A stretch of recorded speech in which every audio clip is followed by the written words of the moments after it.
or is it frozen?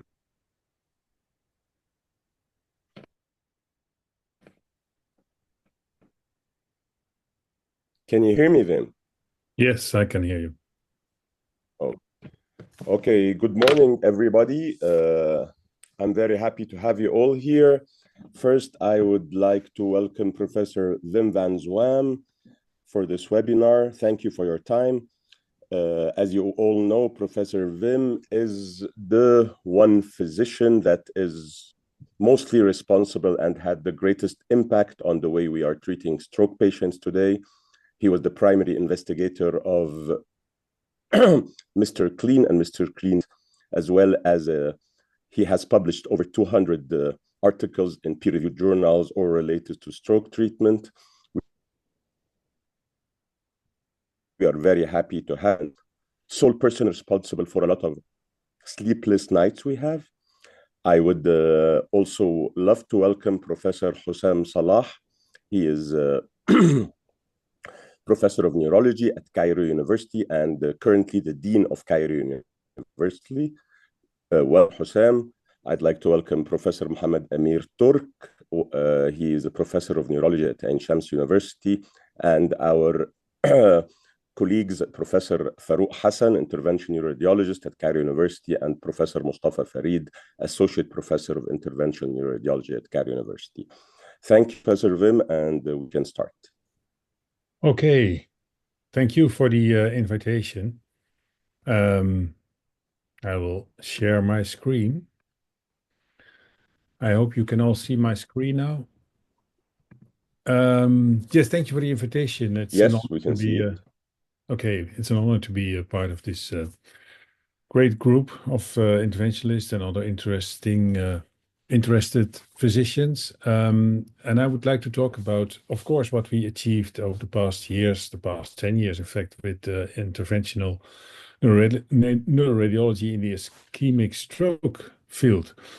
And we called it recently the 21st century neurointerventional revolution. It changed a lot, as Dr. El-Serwi already said. It kept us awake for several nights. I was on call last night, but fortunately there was no stroke case, so I could sleep a little. All right, these are my disclosures. Mainly it has to do with stroke, and this is a bit an introduction. I will start with some historical overview and then go to the recent trials and what the impact is of this all these studies that we have done over the past 10 years. As you know, stroke is a huge problem worldwide. It affects 15 million people per year with a mortality of 6 million. But mainly those people that survive are in a bad situation. They need a lot of care. So it's a high burden of disease, the ischemic stroke. And stroke is, in fact, a set of symptoms. The majority of patients that arrive in the hospital with a stroke have an ischemic stroke. That means that a blood vessel is occluded, and the other part is hemorrhagic, where there's a rupture. But it leads more or less to the same symptoms. So therefore, you have to make it this. You have to distinguish them from each other in the early phase, and we do that with CT scan. Now, the treatment for ischemic stroke before 1995 was, well, in fact, this was what you could do. You could pray. There was not much treatment. And why 1995? Because in 1995, as you probably know, the intravenous thrombolytic treatment was approved. It was shown in the first NINS trial that this was beneficial, and it was in the guidelines since then. But it had to be done within 4.5 hours. In fact, the first years within 3 hours, but later studies showed that up to 4.5 hours there, you can expect an effect of intravenous thrombolytics. But the effect was not that high. 10% of patients would benefit from it. And especially in the large vessel occlusion, the most devastating strokes, it was not very effective. So already in that period, physicians started to look for alternative treatments, mainly intra-arterial treatments. And it started with giving thrombolytics intra-arterially, so locally to the thrombus. And that had, well, not much better effect than intravenous, although the time window was a bit extended. But for the rest, the outcome was more or less the same. And then came mechanical thrombectomy, and that made a huge difference. And for mechanical thrombectomy, yes, you need some more investments. You have to go to the angio suite, and then you have to bring in a catheter and go all the way to the brain, as you can see here. This is a nice animation for those who are not so familiar with this kind of treatment. This is an animation where it shows that the clot is blocked here at the bifurcation. Then you go with a wire and then a small microcatheter through the clot. And through that microcatheter, you bring in a stent. You deploy the stent, and already then, ideally, you have already some flow. Mostly the stent goes through the side of the clot, not through the middle like here. But anyway, the idea is that the clot will stuck into the stent. Then you pull it back, and therefore we call it a stent retriever. And then we aspirate also proximally. And then finally, you have again restored your flow. And it looks like this. You have a blocked artery. This is the middle cerebral artery at the left side, where the arrow is the block. And if you see that after the thrombectomy, you have full perfusion again of the vessels distally from this occluded part. And that is what you would like to achieve. And then hopefully you have these kind of clots in your stent, or you aspirate them sometimes, and that opens the vessel. These are the small parts that make an enormous difference for people. Well, as you know, the Mr. Clean trial, and I was one of the PIs. We were at six PIs from 3 university hospitals at that time when we started this trial. And it was 10 years ago now that it's published. So we recently had the 10th years anniversary. And a lot of things have happened over the past 10 years. Now, here is the result as usually shown in a graph where the MRS score, that's a functional score, you can see at the upper right side what it more or less means. We call up to MRS 2, so 0 to 2, as patients can still live independently, and after MRS 2, they need some help. And what you see here, that in the intervention bar, the upper one, there's a shift to the right. So more patients in a favorable functional outcome. And that is the whole idea. With this treatment, you hope that patients will be in a more favorable functional outcome. And mostly we assess that after 90 days or 3 months, because then we think you have a, well, more or less stable situation. Now, the Mr. Clean was not the only study. We were the first one who had the final results and published it. But after that, there were several other trials, all in 2015, from all over the world, and they all showed more or less the same effect. So by that time, we knew this is a very efficient and effective treatment. We combined the data from these trials in the Hermes collaboration, as we called it, just to have a better estimate of the true effect. And what you can see then, that the true effect leads to a number needed to treat of 2.6, which is really very low. It means that that's a very efficient treatment compared with other treatments. As you see below, the number needed to treat is the smallest. So it is a new, treatment that is available for many patients in a bad situation, and it is very effective. So therefore, we call it the revolution of the 21st century till so far. Now, 2015, the American Heart Association guidelines, but also the European guidelines and most national guidelines were updated to include endovascular therapy in the standard treatment if patients fulfilled those criteria. And let's go to those criteria. One of the first one was that it should be in the anterior circulation, meaning in the internal carotid artery or in the proximal large vessel middle cerebral artery, the M1 segment. That has changed over the years. For example, in the posterior circulation, the basilar artery occlusion, which is also quite often affected, 10 to 15% of cases. Some people say it is the basilar artery. And if you have an occlusion of the basilar artery, the symptoms are a bit different. You mostly suffer from ischemia of the brainstem. So sometimes it's not directly recognized, like in the anterior circulation. Patients come later. But if they come, they are sometimes in a very bad clinical situation. At that time, we said, well, this is an update already in 2019. It may be reasonable to treat those patients, but there is no evidence of the benefit. And that has changed recently by 4 randomized trials.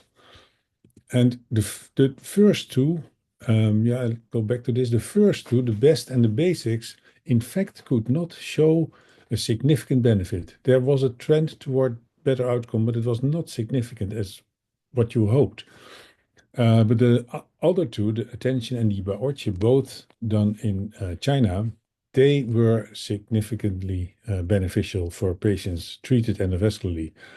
And if you combine again all those trials in a meta-analysis, you will see here the effect, again, a shift to the right in the endovascular group, meaning that there is a better outcome in general for patients treated endovascularly. So the effect here is more or less the same.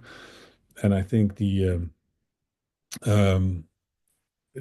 have the confirmation now that also in the basal artery occlusion, this endovascular treatment works. There was one thing in the basics trial, we saw a huge difference between patients with mild neurological deficit, and we call that an NIHSS, National Institute of Health stroke score, of less than 10 versus the ones higher than 10. And then the attention trial only included patients with an NIHSS of more than 10. And the Baorche trial more or less only included also patients with a higher NIHSS above 10. And then in the meta-analysis, you immediately see in the NIHSS 0 to 9, so mild symptoms, there seems to be no benefit. While in all the other categories, there is a significant benefit. So in our guidelines now, we keep more or less the threshold. At least it should maybe need seen as that strict 10, but we have it at least in the guidelines. Below 10, we don't know. In fact, we did not show a benefit, but above 10 NIHSS of 10, there is definitely a benefit of endovascular treatment. So this is the European guideline that has been published just a few months ago. There is a significant benefit in patients with a severe deficit, NIHSS of more than 10.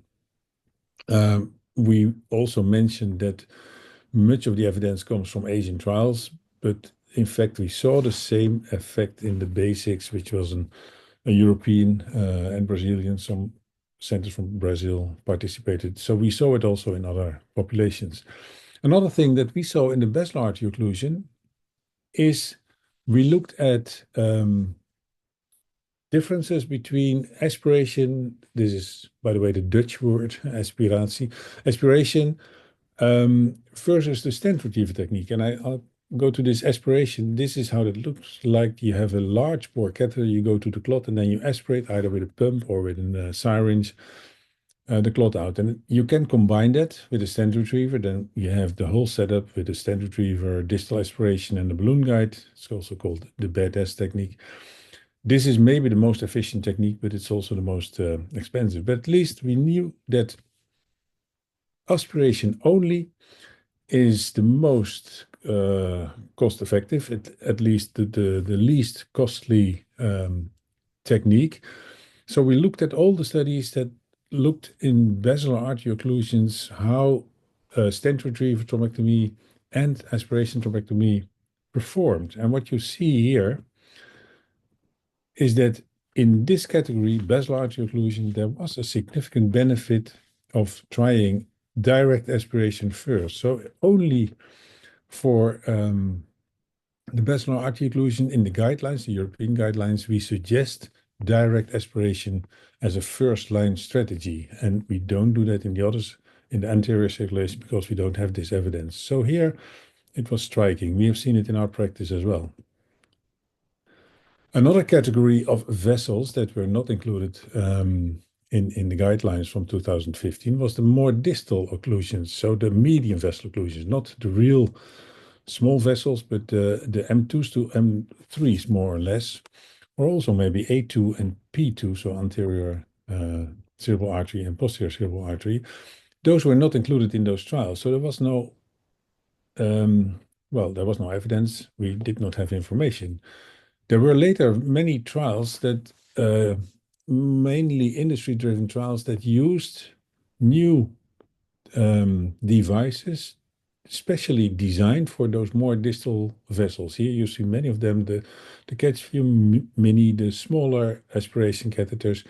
They all were designed to treat more distal occlusions, smaller vessels, and they all seem to have some benefit. But of course, with industry initiated trials, you have to be careful. They look at their own device. So what you need is an independent multi-center trial, clinical and randomized.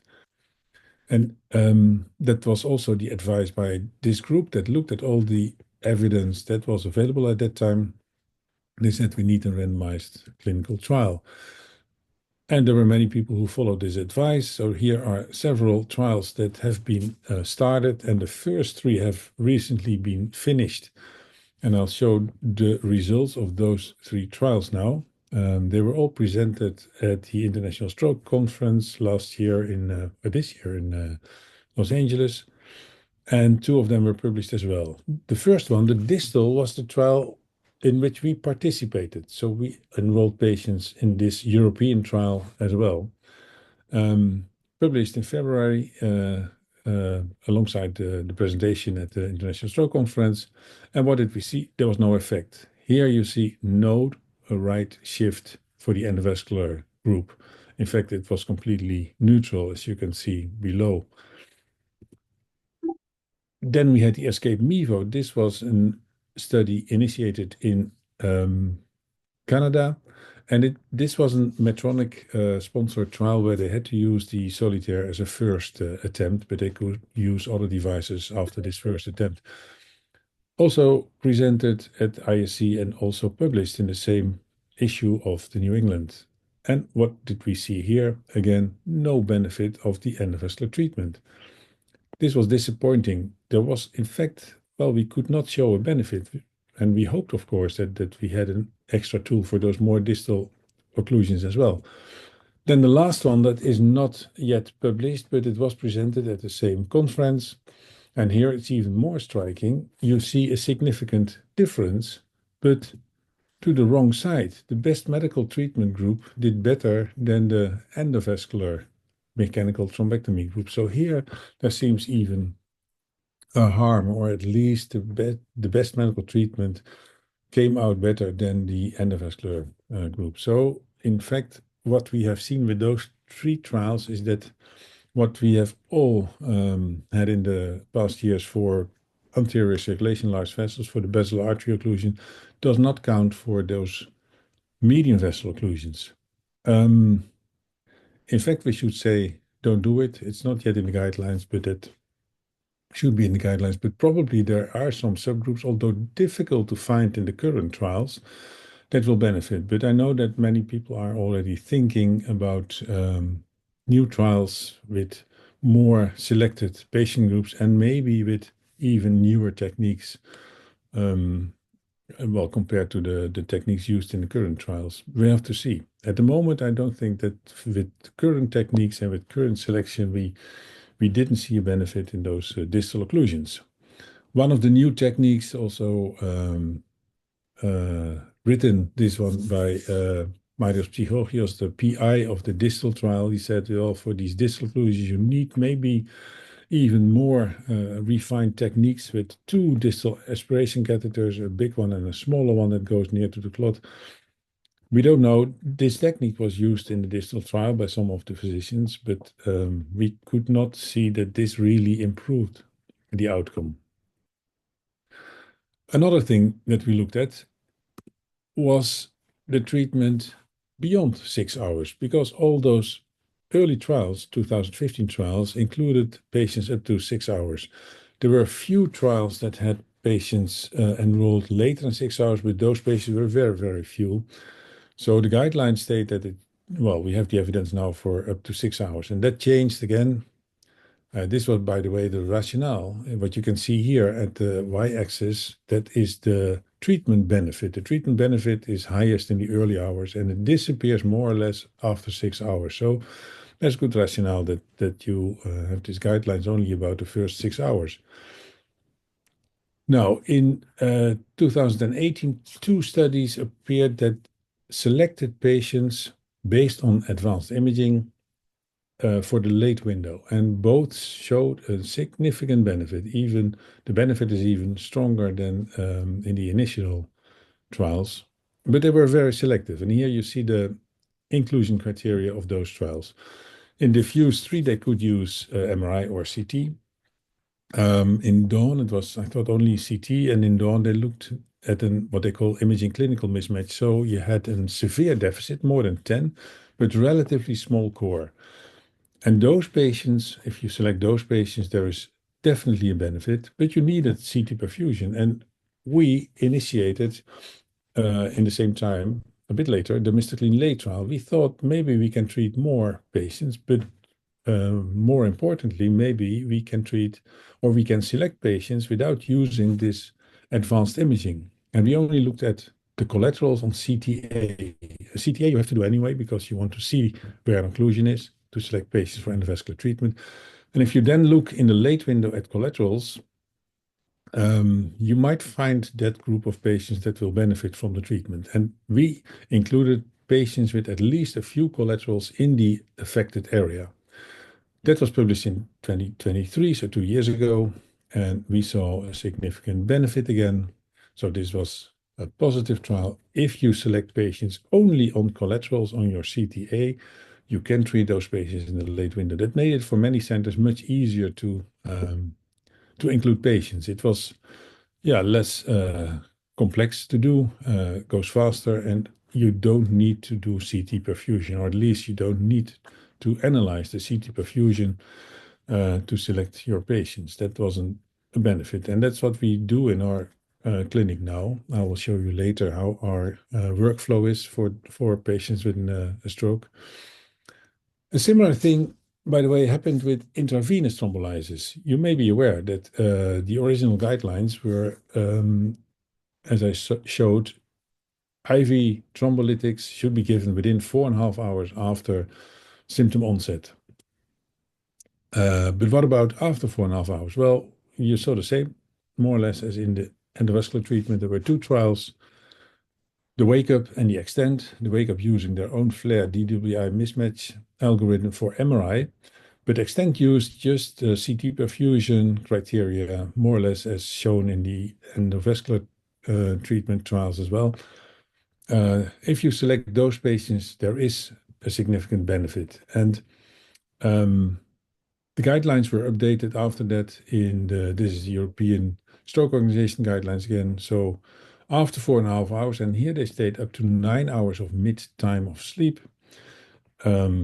That is a bit artificial, I would say, and I come to that later because, in fact, it states that the trials did not include patients with a long time since last known well or since symptom onset. So therefore, they had a limit. But at least after 4.5 hours, there is still a place for intravenous treatment, but you need to select those patients based on advanced imaging.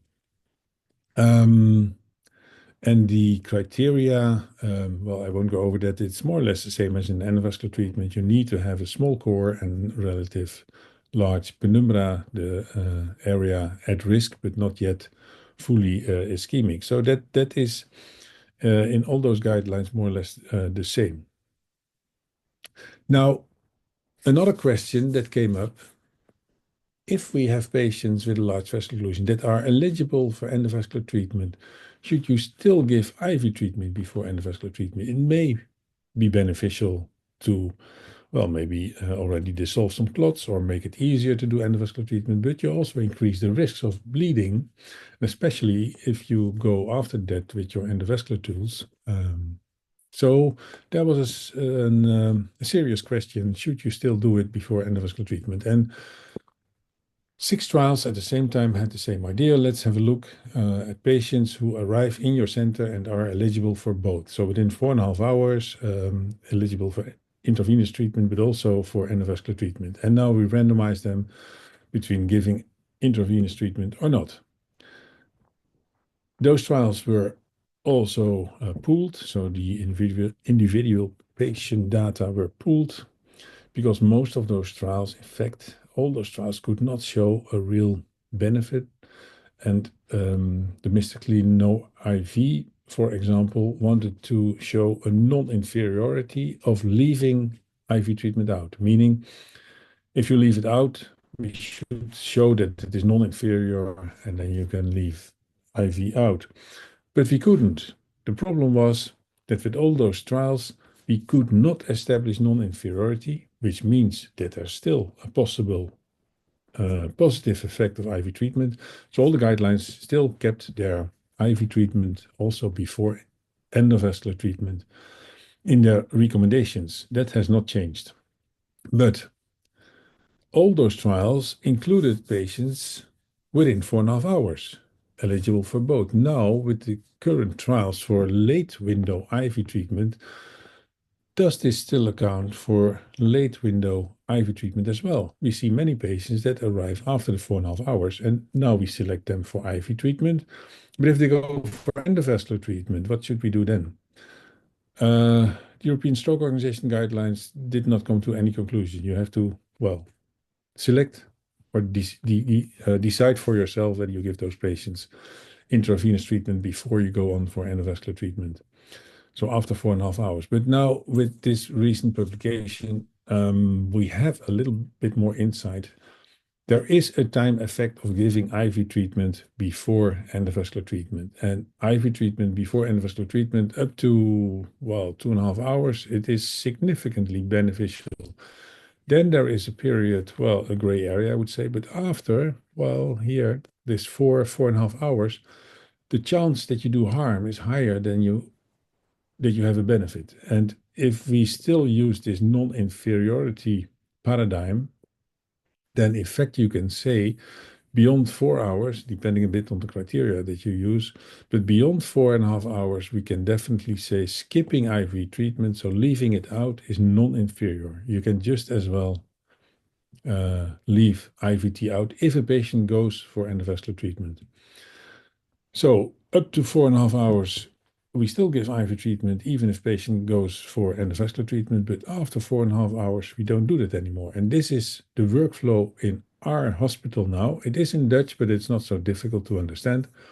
Within 4.5 hours, we first look if there's no hemorrhage. The star means if there are no contraindications. We give IV treatment, always very fast. And then we look whether there's a large vessel occlusion. If yes, we go for intra-arterial treatment. But after 4.5 hours, and I use here up to 6 hours because that's the limit for just treating endovascularly, but I come to that later. But after 4.5 hours, we first look if there's an occlusion on your CTA. If there's an occlusion, we go directly for the intra-arterial treatment. And we skip IV treatment after 4.5 hours if there is an occlusion. And if there's no occlusion, so patient is not eligible for endovascular treatment, then we look at the criteria for late window IVT. So that is now the way we do it. And after 6 hours, of course, then you have additional criteria for, this looks a bit complex, but for endovascular treatment. So we first look if there's an occlusion, like before. If there's an occlusion after 6 hours, we look at collaterals. So we don't use perfusion imaging for this. We just look at collaterals. If there are collaterals, we go for intra-arterial treatment. If there are no collaterals, you can still look if a patient is based on the old perfusion criteria eligible for intra-arterial treatment. But only if not eligible for intra-arterial treatment, then we go for intravenous treatment. So again, after 4.5 hours, and also in this late window, first look if there's an occlusion, then we skip the whole IV treatment story and we go for intra-arterial treatment. And we look at collaterals if in the late window if you want to do intra-arterial treatment. And only if there's no reason to do intra-arterial, we go for intravenous. That is currently our protocol, our workflow. Another question, we have now very few patients that are eligible for IV treatment, in fact, if they go on for endovascular treatment, so if there's a large vessel occlusion. But in fact, do we need CT perfusion or MRI for late window IV treatment? That is currently the question, because we have seen that in those two trials, but we also know that the majority of those patients in the late window, and this is, for example, a meta-analysis of the late window IV treatment trials, This is for the thrombectomy, sorry. But it shows that for patients that are in the late window, the majority of patients are wake-up patients. So we don't know. In fact, the witnessed late window patients is a very small group. The majority, as I said, are wake-up. And we know that many patients wake up with a stroke. And are they really late window patients? That is the question. Now, the group that did the wake-up trial, they used what they call relative signal intensity flare algorithm, and with that algorithm they say we can assess more or less the time between the onset of the stroke and the imaging. And I will show you here. The imaging is this black line. So this is the distribution of the patients where they had their imaging. This is the distribution of the patients in that study where they were last known well, usually the evening before, so a long period. Now, what they estimate as a stroke onset time is the red line, and that is very close to the time they woke up, symptom recognition. So, in fact, most of the patients have their stroke probably just before waking up. It's just before, and shortly before their imaging. So, in fact, they're all early window. So, estimation of stroke onset time in wake-up patients revealed that the majority of strokes occur in the early morning hours shortly before the patients wake up. So if you consider them as late window, you have to do all those additional imaging. It takes time to decide whether you treat them, but probably they're all early window. And I would say use the wake-up time as a proxy for the stroke onset. So don't start counting from last known well. Forget about that, but start counting from the time they woke up. That's my message. It's not in the guidelines, but I think there we have to find out. And I'm thinking about a new trial to show that this is a better approach than asking for last known well times. Well, another thing that we recently looked at is patients with aspects of lower than 5 or 5 and lower, because in the guidelines it says patients should have an aspects of more than 6. Aspects is a score that defines the affected areas on your CT. There are 10 regions, and if all 10 regions are affected, you have an aspects of 0. And if no area is affected, at least on your CT scan, you don't see any abnormalities, then you have a score of 10. So it was recommended to do endovascular treatment if you had not that many areas that were affected. You need an aspects of more than 6. But currently, we have several trials that looked if patients with a large affected area, so a low aspects, also would benefit from endovascular treatment. Of course, we know that patients that have already a large area that is affected have worse outcomes. The outcomes definitely are not as good as when you have still a viable brain. But is there a treatment benefit? That was the question. Now, all those trials showed a positive effect of the endovascular treatment. And what you can see is different than in the original trials. There are many more patients with a bad outcome. Mortality is higher, definitely here in attention, for example, more than 50% in the control group died within 90 days. So outcome is not very good, but the treatment benefit is very strong. Only the Tesla trial, this was an US trial, could not show this benefit. But again, the shift is still to the right for the thrombectomy group. It was just not significant. But in fact, all those trials showed a effect if the aspect was low. And all those trials, yeah, that's what I have to show. They showed that in an aspects 2 to 5 or 3 to 5, and therefore I want to show this aspects 2 to 5, the others have 3 to 5. So the very large affected areas and aspects 0 to 2 were not included in those trials. And that appeared later with this European trial, the last. They included patients with an aspects from 0 even. And also they showed significant benefit. And more interesting, they also showed that patients with an aspects lower than 3, so the 0 to 2, had a similar treatment benefit. In fact, the size of the affected area defines the outcome, but not the treatment benefit. And we have to keep that in mind. It means that the patients not treated with a large affected area do very, very bad, and you can still do some good for those patients.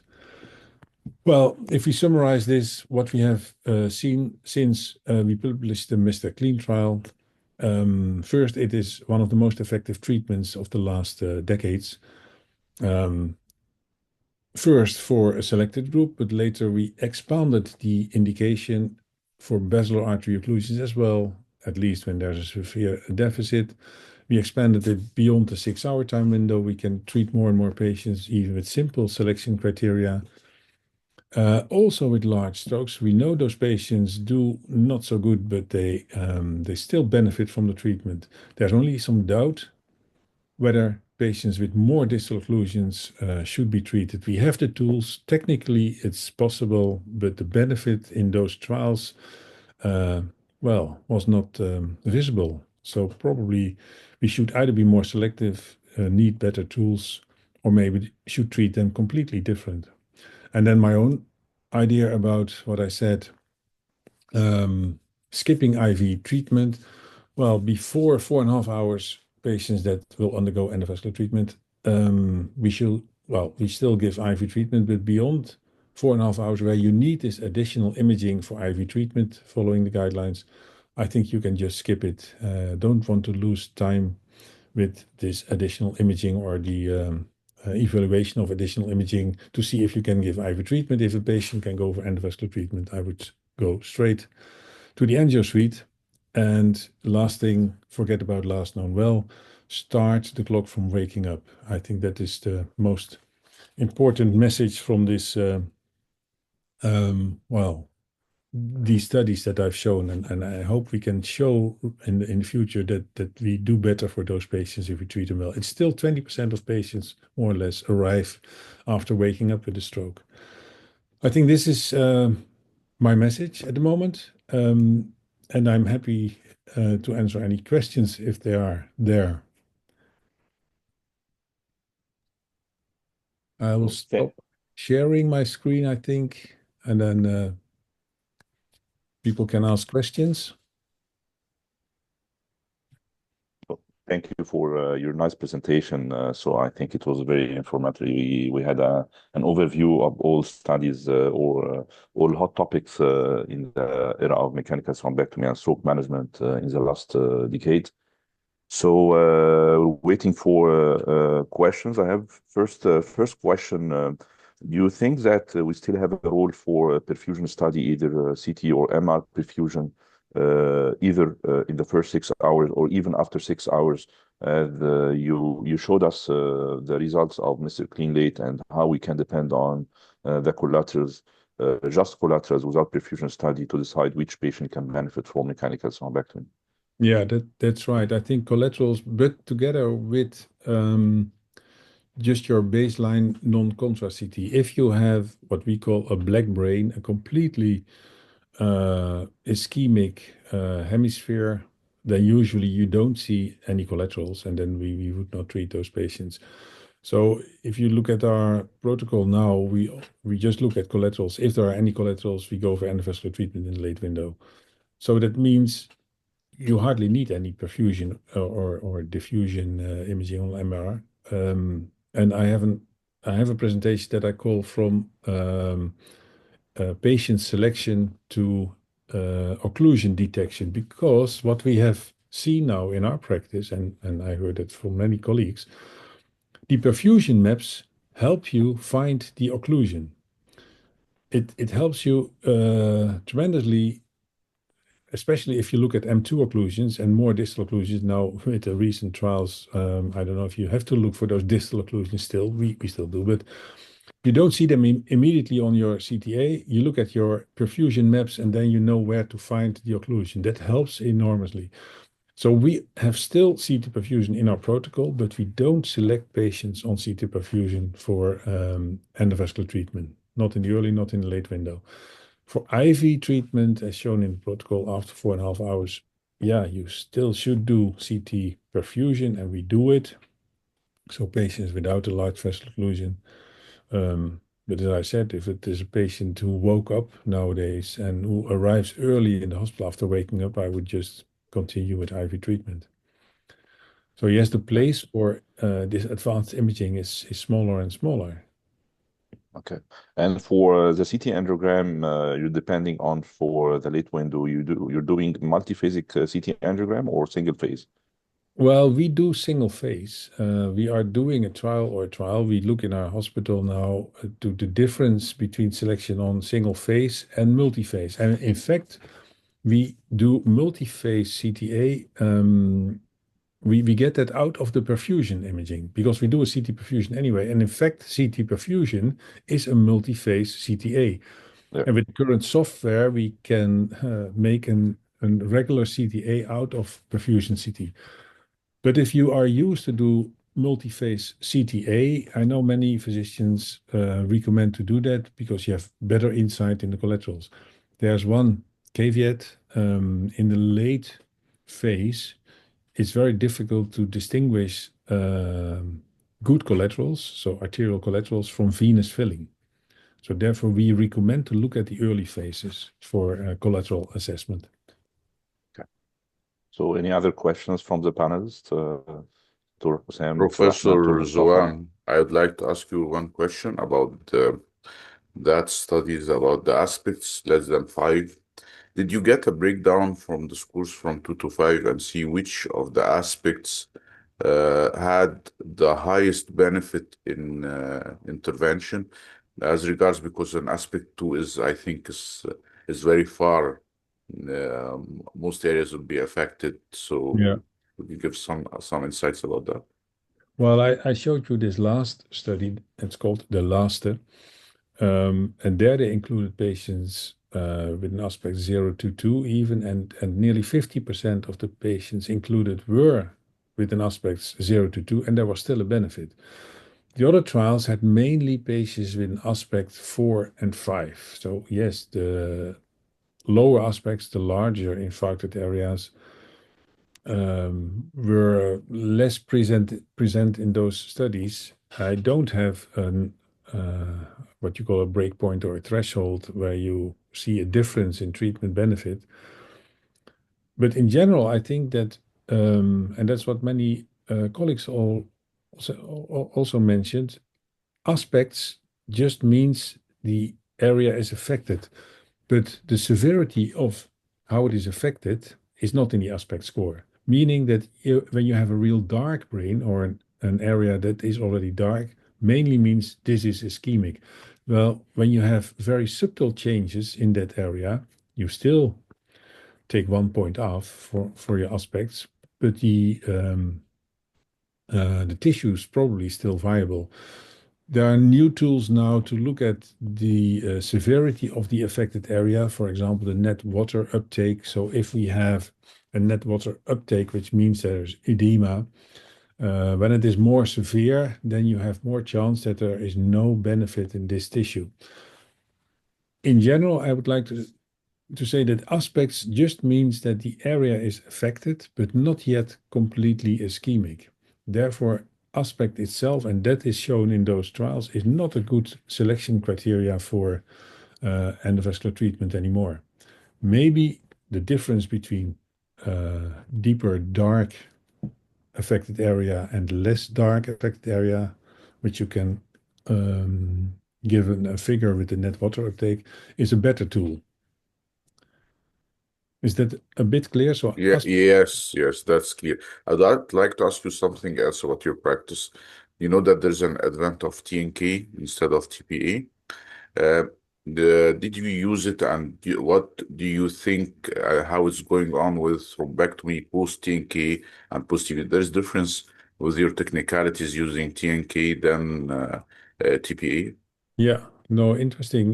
In our hospital, we have not gone over to TNK yet, but we will because we clearly see the benefits. It's not that the outcome of the treatment is better, but it is easier to use and you can use it faster. You need one bolus instead of an infusion over time.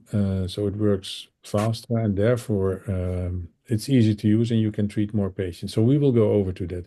And I think there will be new studies. For example, what we are participating now in a trial where we give intraarterial TNK after an endovascular treatment. Yeah, we did not do that with alteplase, with RTPA, but with TNK, probably that's possible. You give just one bolus. So I think there are a lot of advantages of TNK. It can be used much easier. Maybe if you have mobile stroke units, even in the ambulance.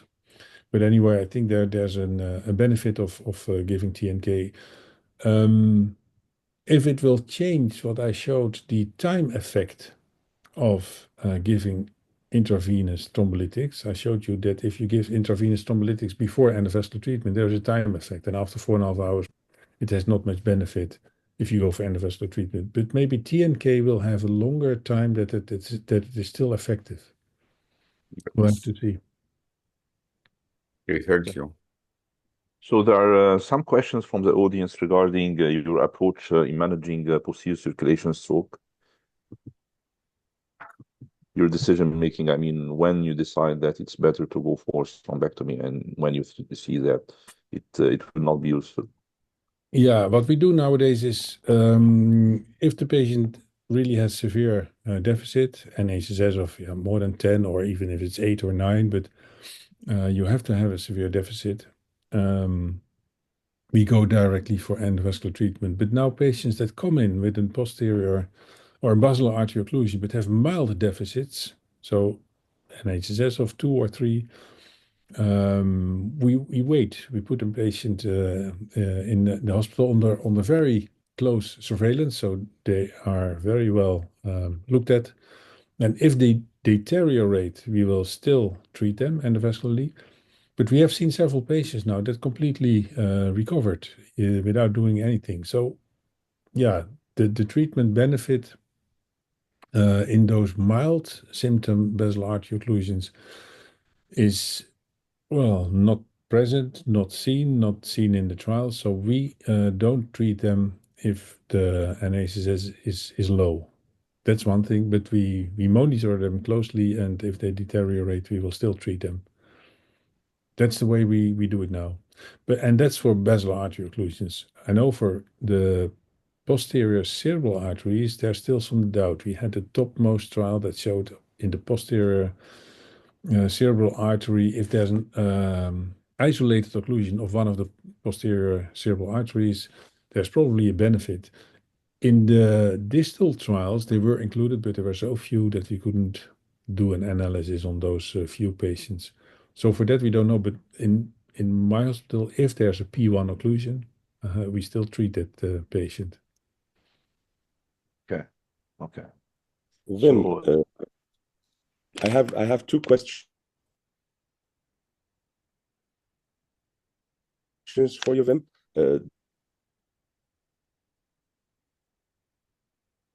Two occlusions because of the recent MIVO trials, and do you think there will be more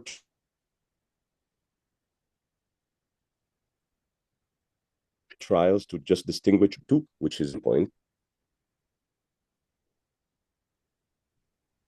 which cause more bleeding than, because with the results they are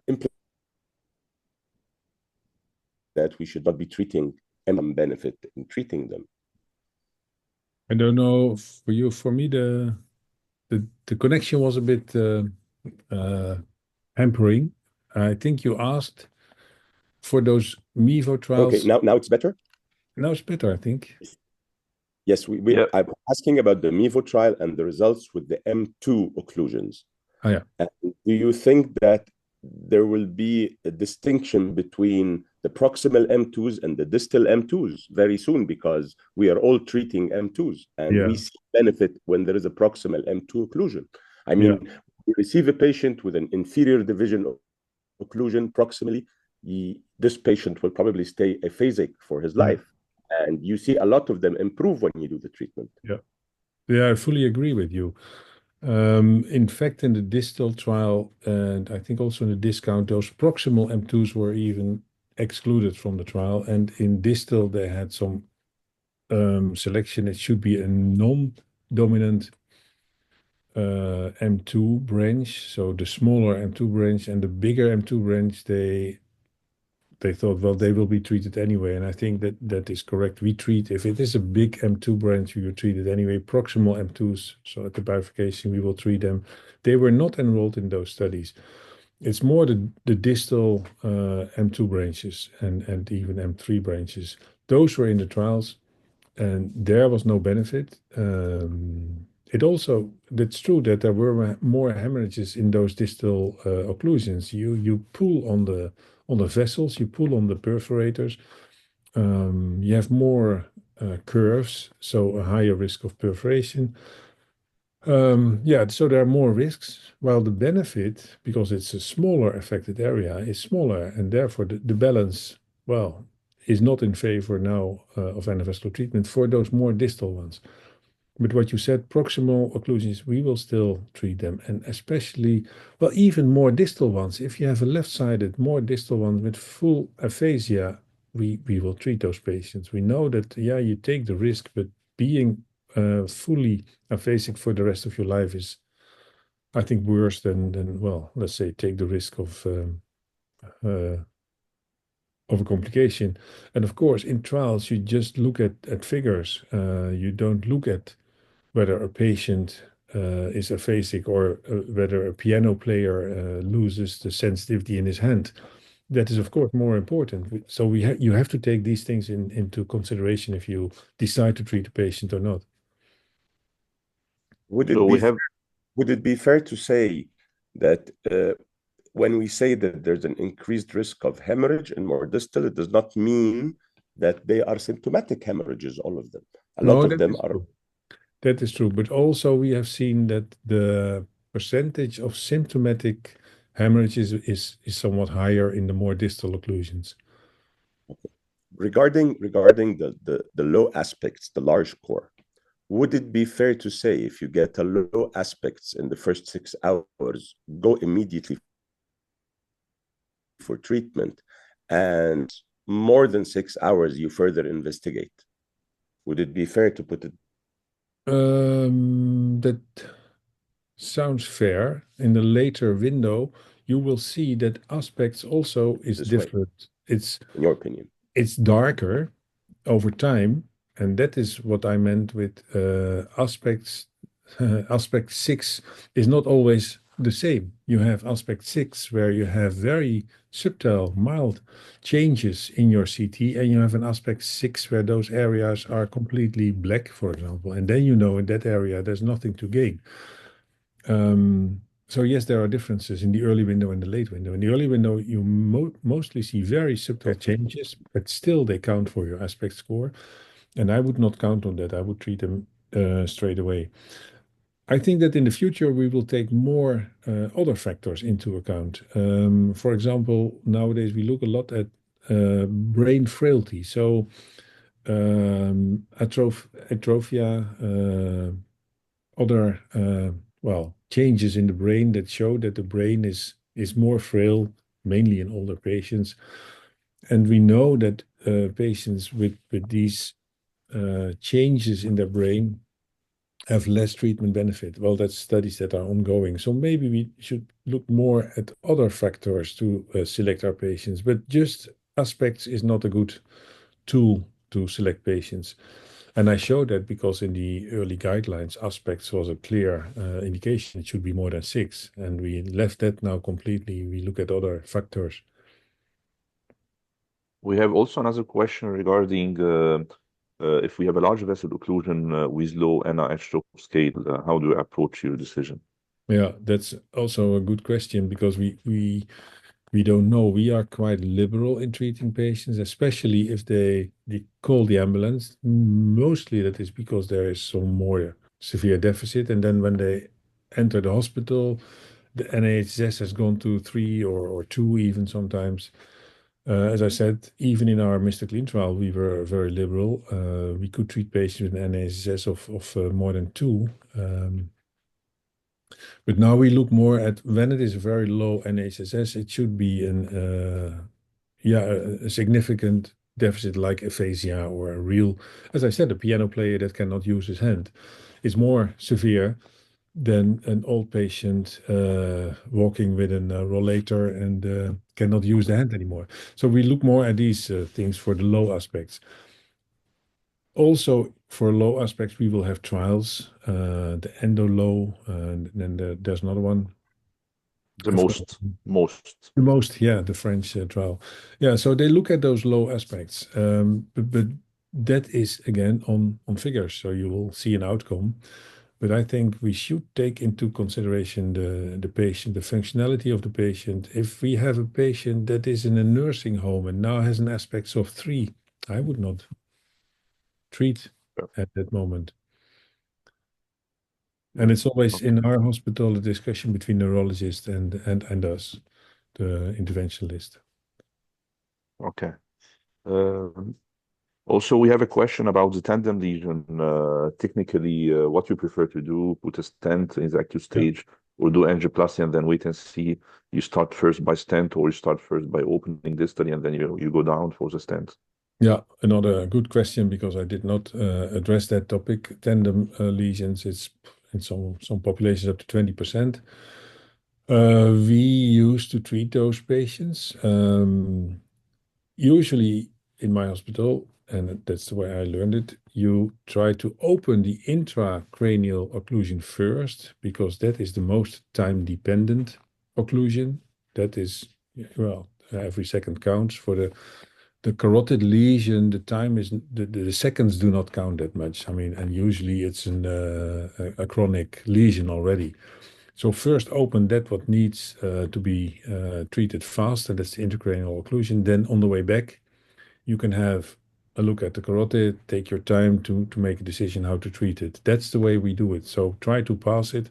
Sometimes it's very difficult to pass. You can only get a microcatheter pass, and then we try to dilate and place a stent first. But in the majority of cases, we go first to the distal intracranial occlusion and then place a stent. And yes, we do place the stent in the acute phase, but now we participate in a trial. The Dutch trial is called the CASES trial, and that randomizes those patients where you think they would benefit from a stent, either in the acute phase or later on. But we randomize them now between placing a stent in the acute phase or not, in fact. And then the secondary treatment can be carotid endarterectomy or a stent in the second period.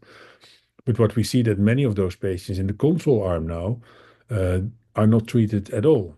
So I'm very curious what will come out of this trial.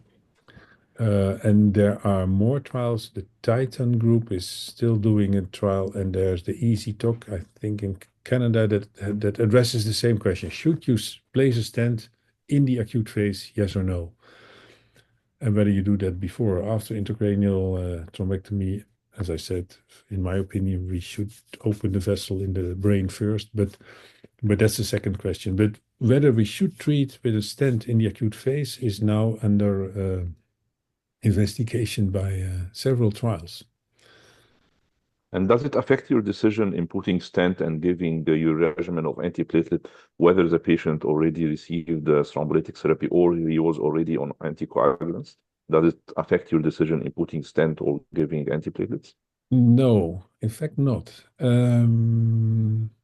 Yeah, I'm thinking for IV treatment, not. The RTPA usually has a very short half life, so we don't care that much. We give, when we place a stent, either intracranial or in the carotid, we give Aspasic, which is aspirin, intravenous. We can give that just before placing the stent, and then we continue with dual antiplatelets. So we add mostly ticagrelor or clopidogrel. But yeah, we still give that. And it's true that you increase a bit the risk of hemorrhage. That's the question, in fact, whether you should treat those patients in the acute phase. You increase the risk of hemorrhage. And if they have a hemorrhage with dual antiplatelet, it's a severe hemorrhage. But I don't think that we increase that hemorrhage risk so much. And I do think that we do some benefit with placing a stent. But as it's a gut feeling. We'll have to see. You start by aspigic only, so single antiplatelet first, and then when you add the second antiplatelet after doing a CT scan after 12 Yeah. hours or after? Well, we do always a CT scan, dual energy CT after the procedure to see if there's already some hemorrhage. Because with dual energy, you can distinguish that, and else you have to wait 12 hours to be clear whether it's a bleeding or not, or whether it's contrast. But with our scan, we can see that immediately, and then we go very fast to dual antiplatelet. Yeah. And you prefer aspigic, not Congrilor, not Aggrastat? No, but for intracranial, we are a bit more aggressive. We give Agrastat, and then we continue with dual antiplatelet. So we give it on the table. Okay. But intracranial stenting is not a topic that we did not address here. It's, I don't know in Egypt, but in Europe, What do you think about the results of rescue intracranial sorry? stenting, Vim? Are the results the result when you do a rescue intracranial stent, Yeah. when you fail mechanical thrombectomy and you need to place a stent, are the results good? No, well, to be honest, patients where we do this are usually patients, well, where we do several attempts and we know that the outcome in those patients is usually not good. And we do this rescue stenting. So we know that if you don't open the vessel, the outcome is very bad. It's difficult to compare. It's really a rescue stenting procedure. And I know there will be another trial. Of course, for everything nowadays, we can make trials because we see many patients. The ICARUS or ICARUS trial that will look at those patients with failed reperfusion. So you do several attempts. And in that trial, I think you have to do maximum 3 attempts. And if it's then not open, you place a stent or not. So then randomize the trial. Yeah, we'll have to see. If I really don't open the vessel and I can go through with my microcatheter, I do place a stent, and then I hope that those patients will do better. But we know that those stents occlude very easily, so I give Agrastat and then Aspigic and then dual antiplatelet. If you have Cangrelor, we don't have it in our room, but Cangrelor is probably even better than Agrastat. It's very short acting, and it works direct. So even that, the antiplatelet and anticoagulation therapy is not yet settled. There are many different protocols by many different physicians, but you have to be quite aggressive to keep the stent open intracranially, and that increases the risk of hemorrhage. Okay, so I think we have many more questions, but I think that we reached the end of the time that we scheduled for this meeting, so we don't want to keep you more if you have anything other to do. So I would like to thank the panelists. Thank you first for your nice presentation, your answers on these debatable questions. And it was a pleasure to have you today in this webinar. I hope that it will not be the last one. Thanks for the panelists, Professor Sam Salah, Dean of Faculty of Medicine at Cairo University, Professor Ahmed Serwi, consultant of neurointervention in Ain Shams University, and also Professor Mustafa Farid and Professor Mohammed Amin, professors of neurointervention and neurology in Ain Shams. So thank you all. Any other comments from the panelists, please? Thank you, professors, for this. Thank you, Professor Farouk, Professor Zoam, Professor Serwi, and colleagues Turk and Chief from Ain Shams. Thank you all for this, for sharing. Thank you. Thank you all. Thank you. Thank you all. Thank you, Vim, for your time, and we were very happy with the very informative presentation. I thank all my colleagues, the panelists, and all the attendees. I know it was very informative for all, and we hope to see you again soon. Thank you. See you somewhere. Thank you. Bye. Bye-bye. Bye-bye. Bye-bye.